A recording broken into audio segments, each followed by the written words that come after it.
ભરૂચના જંબુસરમાં એક ચોંકાવનારી ઘટના સામે આવી છે। 25 દિવસ પહેલા 4 યુવકોએ મળીને બંને બહેનોના અપહરણનો પ્લાન કર્યો અને બંને બહેનોનો ઇકો કારમાં બેસાડીને તેમને ફાર્મ હાઉસ લઈ ગયા હતા।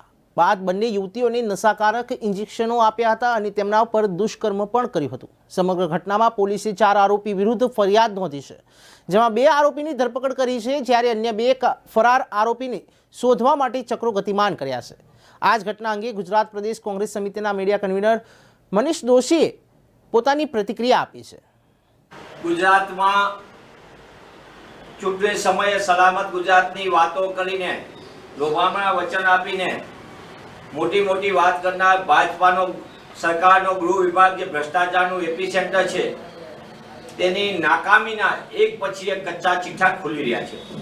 National crime record bureau NCRB નો તાજેતરના અહેવાલમાં ગુજરાતમાં 959 મહિલાઓની હત્યા, 610 બળાત્કારના બનાવો, 10,606 મહિલાઓ ગુમ થઈ છે। તાજેતરમાં વ્યાજનો બેખોફ રીતે ધંધો કરનારા રાજકોટમાં છરેચોક એક દીકરી સાથે વ્યાજ ઉપર ધીરેલા નાણાં પરત ન આપવાના કારણે અસામાજિક તત્વોએ તેની ઇજ્જત લૂંટી અને આ ગંભીર ઘટના છતાં તંત્ર સુધારવાનું નામ નથી લેતું।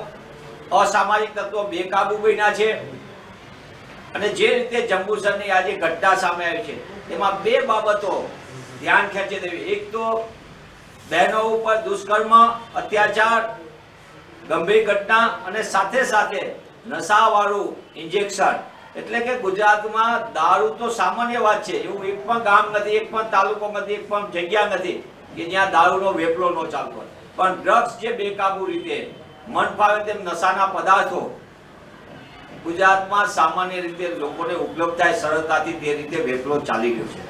ત્યારે નશાનું ઇન્જેક્શન આપીને 2 બહેનોનું અસામાજિક તત્વોએ પહેલા અપહરણ કર્યું, નશાનું ઇન્જેક્શન આપ્યું અને એની ઉપર દુષ્કર્મ આપ્યું। મને એમ લાગે છે કે ગૃહ વિભાગમાં થોડી પણ શરમ હોય તો તાત્કાલિક પગલાં લે। ખાલી વાત ન કરે કે ચમરબંધીને પકડશું, પણ એકાદ વખત ચમરબંધીને પણ પકડે।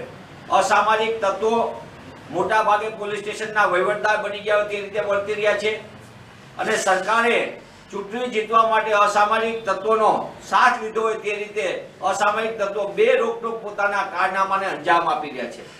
જો સરકારની નીતિને નિયત સાફ હોય અને સરકાર ચૂંટણીમાં કીધેલી સલામત ગુજરાતની વાતોને સાચા અર્થમાં હોર્ડિંગને બદલે જમીન ઉપર ઉતારવા માંગતી હોય તો સલામત ગુજરાતના નામે વાતો કરીને મત મેળવનારી ભાજપાની ભ્રષ્ટ સરકારનો ગૃહ વિભાગ જે ભ્રષ્ટાચારનો એપી સેન્ટર છે તેને સમજવાનો ને સુધારવાનો સમય પાકી ગયો છે।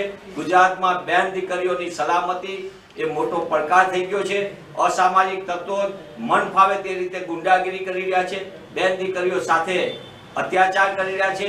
ત્યારે સરકારે તાત્કાલિકપણે આ દિશામાં કામ કરવું જોઈએ, કડકમાં કડક પોલીસ તંત્રને આદેશ આપવો જોઈએ। મોટા ભાગે પોલીસને આદેશ આપવામાં આવે છે વિપક્ષના અવાજ દબાવવા માટે, ખેડૂતો આંદોલન કરે પોતાના હક અધિકાર માટે તો ખેડૂતોને લાઠીઓ મારવા માટે પોલીસનો ઉપયોગ થાય। ગુજરાતનો યુવાન યુવતી પોતાના હક અધિકાર માટે જ્ઞાન સહાયકના મુદ્દાને રદ કરવા માટે આંદોલન કરતા હોય લોકશાહી ઢબે, તો એ બેન દીકરીઓ પર પોલીસ અસામયિક તત્વોની સામે સુરા થવાને બદલે ગુજરાતના યુવાન યુવતીઓ ઉપર સુરાતાન દેખાડી રહી છે। તેવા સંજોગોમાં આ બધી પ્રવૃત્તિ ઉપર પોલીસ વિભાગ બહાર આવે અને અસામાજિક તત્વો ઉપર કડકમાં કડક પગલાં ભરે તો જ સાચા અર્થમાં સલામત ગુજરાત બનશે અને ગુજરાતમાં બેન દીકરીઓ સલામત રહેશે।